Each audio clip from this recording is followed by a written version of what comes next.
voici la vidéo pour préparer la séquence 1, donc en troisième. Donc on a un tableau avec des valeurs, donc un nombre de bouteilles et un prix. Et on souhaiterait savoir si ce tableau est un tableau de proportionnalité. Donc en cinquième, vous avez pu voir que pour vérifier qu'un tableau est un tableau de proportionnalité en ayant des valeurs, il suffisait d'effectuer des divisions. Donc pas n'importe quelle division, donc on doit utiliser bien sûr les nombres du tableau.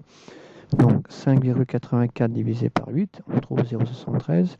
Et 4,74 divisé par 6, on trouve 0,79.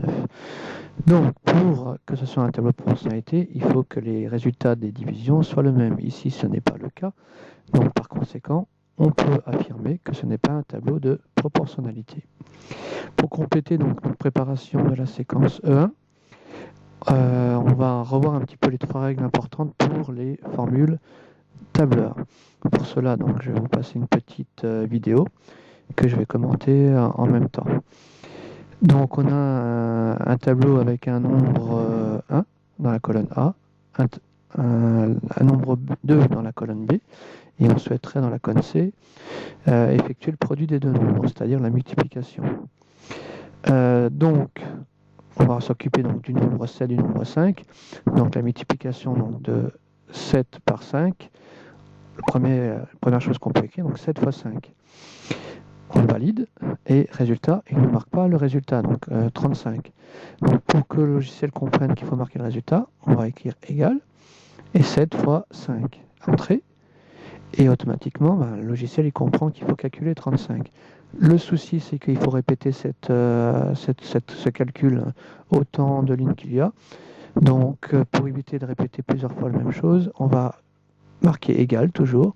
Donc au lieu d'écrire 7, on va dire que c'est le nombre qui se trouve dans la cellule A2, donc A2, fois le nombre qui se trouve dans la cellule B2.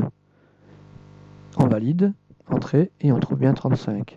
Ensuite, pour copier cette formule, on va cliquer sur la cellule ici.